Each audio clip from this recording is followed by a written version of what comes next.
Roderik De Turck. He is the spokesperson and advisor to Member of Parliament Kris of the European Parliament, who happens to be the rapporteur of the European People's Party on the DSA, or one part of the DSA. And, previously, he was an advisor in the cabinet of the Belgian Deputy Prime Minister and Minister of Economy and Labour. In the Parliament at the moment, Mr. De Turck focuses on the digital files in the context of civil liberties, justice and home affairs. And as I said, he worked on the report of Kris Peeters, who anyone who's interested in the DSA is certainly an interesting read. It's one of 3 rapporteurs that have already written reports. So Roderik, the floor is yours. I'm looking forward to your presentation. Thank you very much. Thank you to CEP for organizing this. I think it's an incredibly important discussion that's in full swing right now. So I think it's important that people are aware of this, that they grasp the nuances and the difficulties of this nuanced debate. Yolanda already talked about terrorist content online, but Alexander and CEP have asked me to give you some main points on the Digital Services Act, which is upcoming. So this will be a bit a broader discussion because it's a horizontal beginning of next year. Because the public is apparently quite varied, I'll try and stay away from terms that are too technical.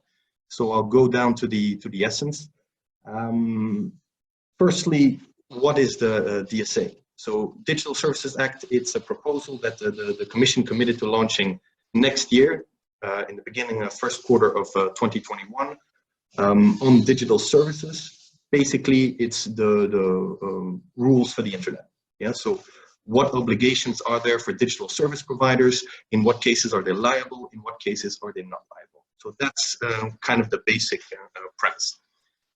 It's worth starting by asking the question why. Yeah, why do we need an update of the current rules? In this regard, it's important that we mention that the current rules for the internet for digital services providers have been adopted in 2000. It was the e-commerce directive.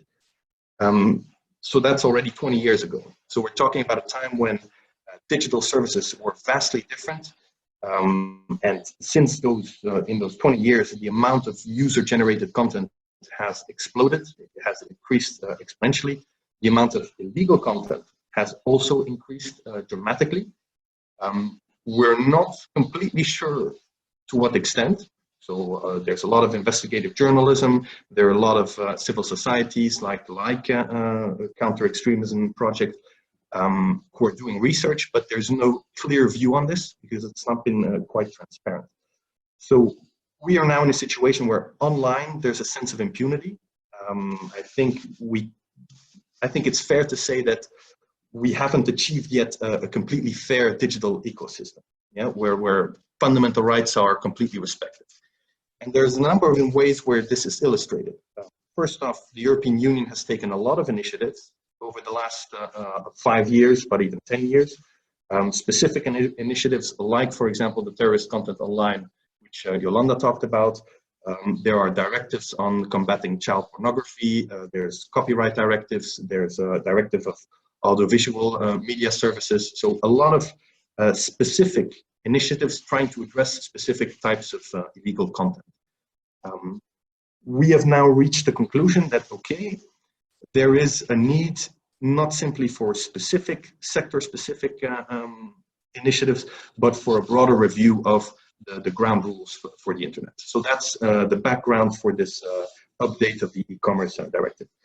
It's worth pointing out that a lot of member states, and specifically Germany and France, Germany with NetzDG, which Alexander is going to speak about, have already tried to address this. So I think not addressing it on a European level will lead to a fragmentation of our European digital single market, which I think will pose a lot of questions, because these member states are, and I won't go into too much detail on NetzDG, but for example, there's a threshold there of 2 million German users. And if they're above that, then platforms like Facebook have extra obligations. This is a moral choice which greatly affects the way you tackle illegal content. Yeah, because Yolanda already mentioned it when we're talking about terrorist content. There is a certain move towards smaller platforms where this type of content is generated and amplified. So if the European Union does not come with a proposal, we're risking, and we're certainly going towards further fragmentation of the rules, and I don't think that will be tenable in the long term. So I think there's a clear need for a reform of the e-commerce. Now, what are some of the basic elements of the e-commerce directive? So the rules as they are now. I'll touch upon a couple of concepts. First, there's limited liability for content. That means that platforms are not immediately liable for every piece of content that they host. There's a ban on general monitoring obligations, which basically means member states cannot force digital service providers to monitor everything. And there's what's called an internal market clause, which allows digital service providers, once they're established in one member state, to immediately offer services in the other 7 members. So that's kind of the situation now. What are the problems that we're trying to address with DSA? First off, there are no clear rules on procedures and procedural safeguards when we're talking about tackling illegal content. So what's happening now is a lot of companies, a lot of platforms, it's worth mentioning that the e-commerce was a directive, and so member states had the opportunity to add to this and to create their own specific rules, but many of them have not done so. So we're now in a situation where a lot of platforms are using their own way of working, and it's unclear how this is how they're going about this. So there's a clear lack of transparency when we're talking about how illegal content is handled. Yeah, we have a general sense of idea of what, let's say, YouTube is doing, but we don't have a full picture of it. And this is worth mentioning because this, when we started writing about this, when MEP Peeters started writing about this, we asked some basic questions, like, say, for example, child pornography. Is it a growing problem? And these basic questions. It's worth noting that the Fundamental Rights Agency, even members in the Commission, they're all pointing to, okay, actually there's a lack of robust data. We don't know for sure. We can guess, and our best guess is it's exploding. This is something that Yolanda mentioned on terrorist content, but there's kind of a lack of transparency in what is happening and how these platforms are addressing that. So that information asymmetry is a clear problem. Another issue is that there is no European definition of illegal content. So right now, every member state has national definitions.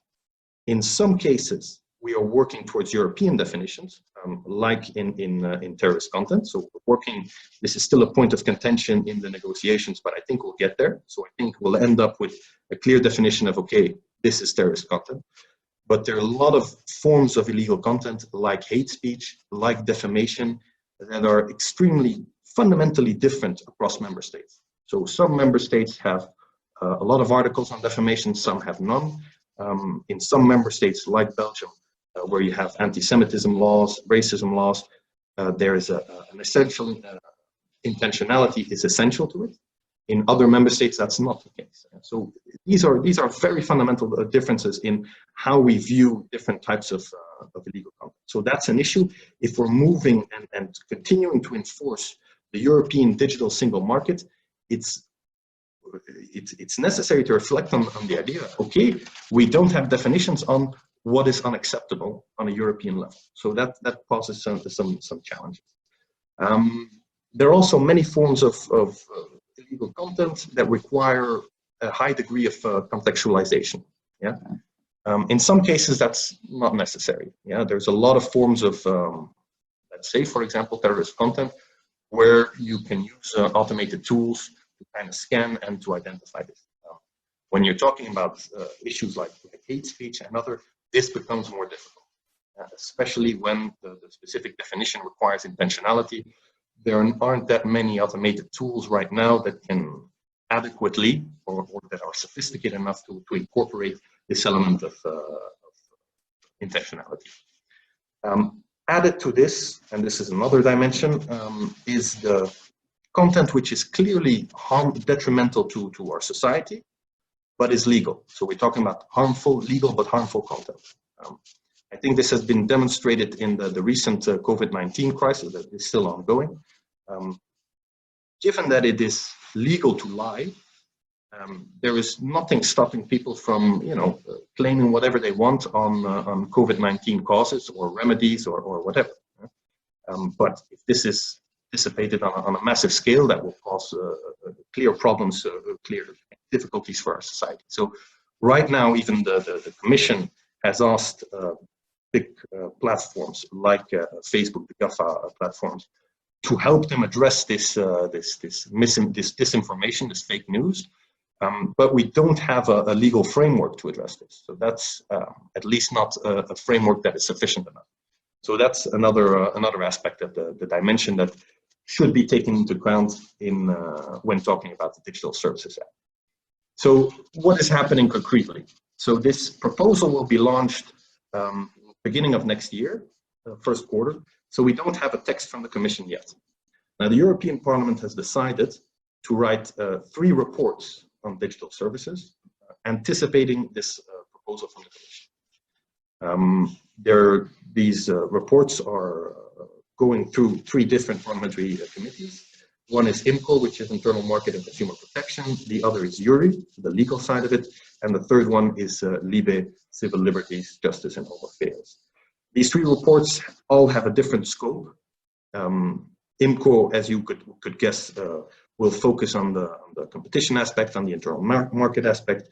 URI will focus on the liability. They will focus specifically on advertisement, and LIBE will focus, so the report of MEP Peeters, who I'm advising, will focus on fundamental rights. So the main question there is, how do you tackle illegal content online without disproportionate restrictions on the freedom of expression? So that's kind of the balancing act that we're doing. These 3 reports, the draft, they're public. So the draft has already been published on the website of the European Parliament. You can type that in the search bar. They will be voted on in committee in September and in plenary in October. So there's still a lot of time left.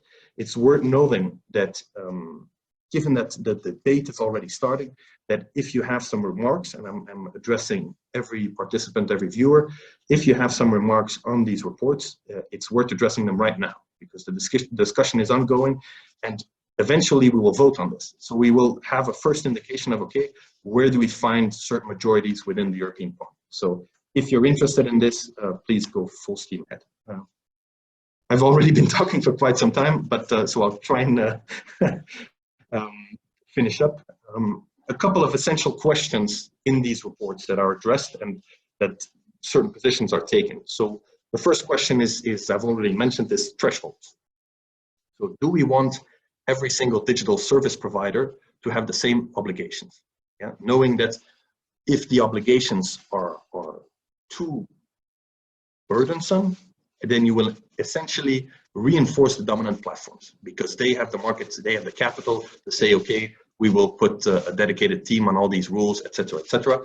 And the startups, let's say a new European startup, won't necessarily have that startup capital. So you're essentially raising the threshold for new startups, which I think would be regrettable. So there's a discussion ongoing in there. The second part of it is, one of the main problems in e-commerce was the lack of clear procedures. So we are working in DSA, and I think the Commission is taking this approach as well when writing their proposal. We're going towards a harmonization of the procedures and the procedural safeguards. So it's important that the notice and action mechanism, whether it's flagging or notice and stay down, whether they oblige platforms to save whatever happens so that law enforcement can follow it up.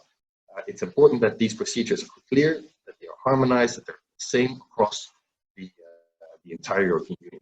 This will have an added benefit of informing users about their digital rights, because I think it's unrealistic to expect public authorities to handle, Yolanda mentioned this already, it's unrealistic to expect public authorities to handle all these referrals, handle content piece by piece. This simply won't be feasible.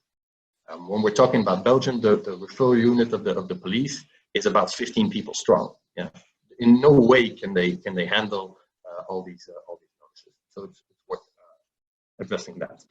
A third point that we're arguing for in the reports is a reporting obligation.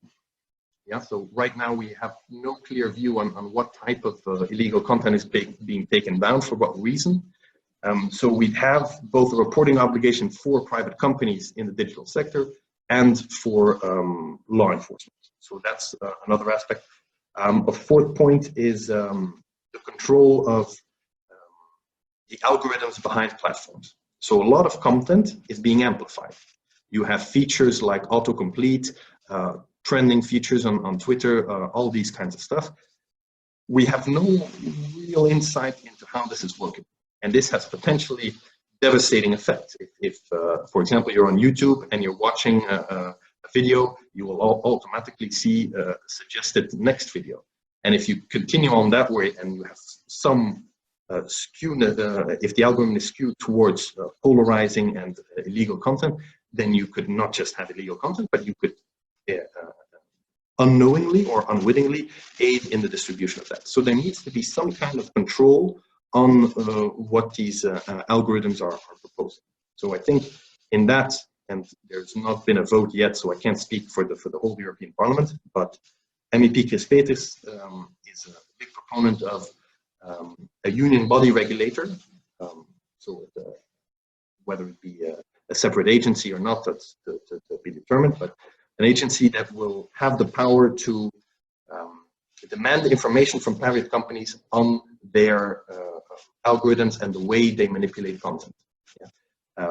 It would have the power to impose sanctions or other corrective actions if said information is not passed along in a timely manner, or they are not giving off information. So the sanction, what kind of sanctions do we want, is also a big part of the discussion. The basic question of liability, for what are platforms liable, is also part of it. And then we're talking about ex-ante regulations for dominant platforms. So there's a lot of moving parts in this discussion. It's quite nuanced. So yeah, I think I'll finish up here because I've already been speaking too long. Sorry, Hans-Jakob, but more than welcome to address any questions.